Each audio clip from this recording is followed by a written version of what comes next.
Rural Americans deserve access to the best of what our nation has to offer, especially health care. Across every state and every community, America's rural hospitals are the first line of defense, protecting our families, neighbors, and loved ones. No matter where you live, hospital care doesn't clock out. They're there 24 hours a day, 7 days a week, 365 days a year. Each year, America's over 5,000 hospitals care for millions of patients, providing 24/7 emergency care, delivering babies, cancer treatments, and other life-saving care that patients rely on. Behind every one of those patients are doctors, nurses, and caregivers working tirelessly to keep people healthy and safe. Hospitals are our community's lifelines. They employ our neighbors and keep our families healthy. But now, some in Congress are threatening access to care. Tell Congress, protect patient care to keep America strong. Don't cut rural health care.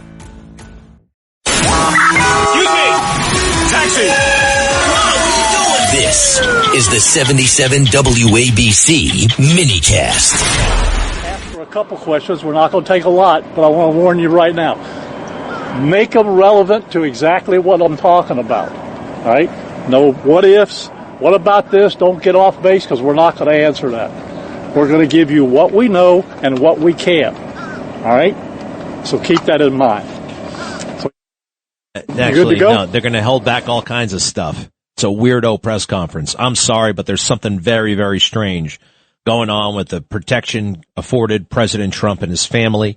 We've already seen actually, technically, I think this is the third assassination attempt where we have more questions and not enough answers. That's my take on it. I'd like to bring in a true expert, though, Charles Marino, the internationally recognized national security expert. You've seen him all over the news, a former executive with the United States Secret Service and senior advisor to the Department of Homeland Security, and he is the founder and CEO of Sentinel, a global risk and intelligence consulting firm. Charles Marino, welcome back, sir. How are you? I'm good, Greg. How are you? I'm all right. The snow is kind of dissipated, and it looks like we made it through the worst of it, and that's great. But Good. Look, another maniac made it onto presidential property, essentially, Mar-a-Lago, with a gun and a gas tank. And I have to tell you, first off, I don't know if you watched the press conference yesterday, but it was just beneath the dignity of the Secret Service and the FBI, or what should be. Am I being too harsh? Yeah, no, look, first, let me agree with you that I think this was, in fact, a third assassination attempt, and that's why you're seeing the FBI be so involved in this shooting. If this were just a trespass on private property where Secret Service agents had to use deadly force, that investigation would have stayed with the Secret Service.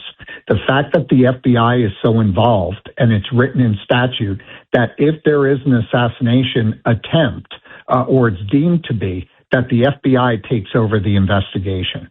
So the fact that the FBI is so involved should be telling to everybody that's listening to this right now. As far as the security footprint that was in place on that morning, early in that morning, that is the footprint that has been negotiated with West Palm Beach when the president is not in residence. This has been an ongoing negotiation. Local officials have been very tough on some of the restrictions that they have placed regarding the closing of streets, as they do when the president is in residence. You may have heard about this on the news recently, Greg, when it comes to closing the airspace above Mar-a-Lago. That is now closed full-time, whether the president's been there or is planning to go there or is actually in residence. It doesn't matter. The airspace remains closed. West Palm Beach officials have been outraged over that because of the impact they say it's causing to local airports.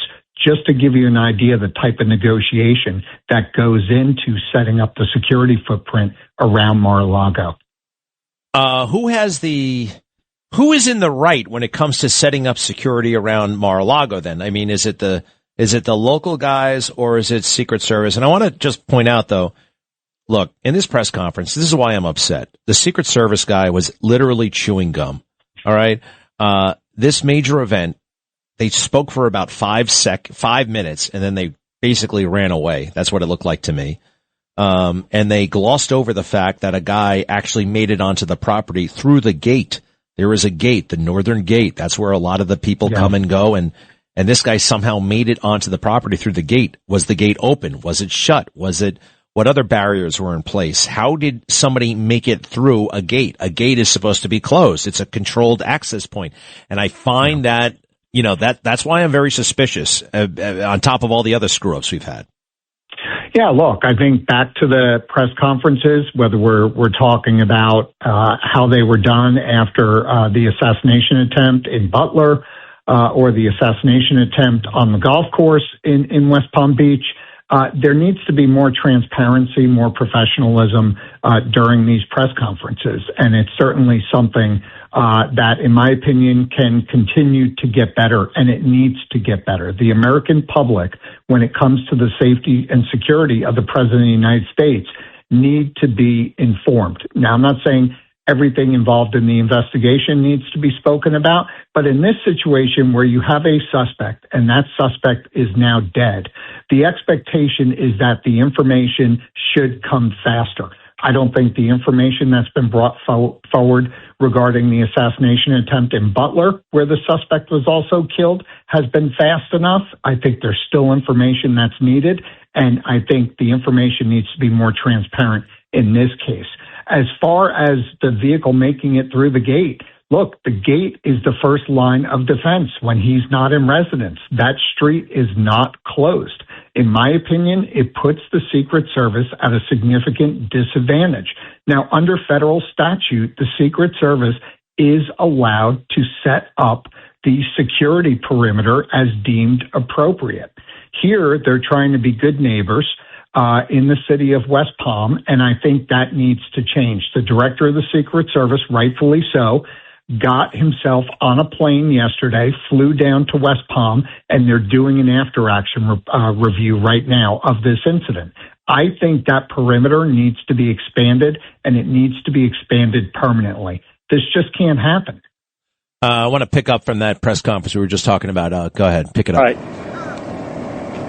My name's Rick Bradshaw. I'm the sheriff of Palm Beach County. I have with me from the FBI, Special Agent in Charge Brett Skiles, Special Agent in Charge Rafael Barrios from the Secret Service.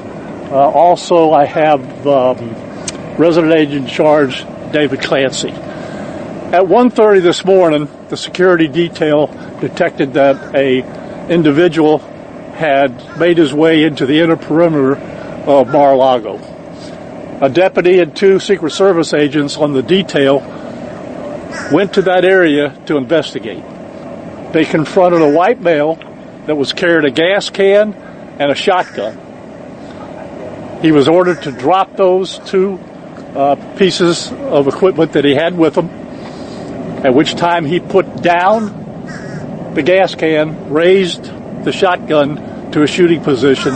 At that point in time, the deputy and the 2 Secret Service agents fired their weapons and neutralized the threat. So, there's just so much that's weird in there. I'm sorry, but he's not talking about the gate, but it is the gate. He made his way. There's just a lack of professionalism that I find astonishing. He's mispronouncing the name of the Secret Service Special Agent in Charge. Mm-hmm. He is, who meanwhile is chewing gum. He's choosing the wrong words, and he's leaving strange things out, and I don't know. Nobody seems to be pursuing excellence anymore, and it's infecting everything. Well, he is using the wrong words. I disagree, for example, with him using the term the interior of the property. This suspect was still a good distance away from the location that the president usually spends time in anyway. I would still consider this to be the outer perimeter of the security plan. The suspect's vehicle was stopped 20 to 30 yards after making it into the gate. Now, that's unacceptable. They need to make sure that never happens again. But it still was at the furthermost portion of that security plan when he's not in residence. Wait, let me get this straight, because I've heard, before others did, and now I'm hearing it, I think, from you. the car made it onto the property 20 to 30 yards from the gate, like onto Mar-a-Lago. Is that what you're saying? Correct. Correct. And my understanding is it was a piggybacking of another vehicle that was authorized to be in there. Well, the idea, and it also sounds like these people were made aware of this car coming in, and then they were prompted to investigate. It's not like they had guards at the gate. I don't. Wow. So the car made it that far on.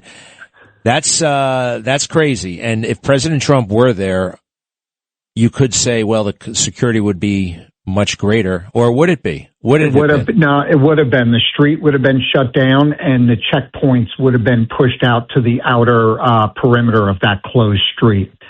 So there would have been a lot more scrutiny. There would have been earlier checks. And again, it's the outer perimeter when he's not in residence. You have Secret Service agents married up with uniformed police officers. That's how we know that it was the outermost perimeter, because that's who confronted the suspect when he pulled through the gate and they attempted to stop him from piggybacking. So he blew past them, and they had to catch up to the vehicle and then intervene. Wow.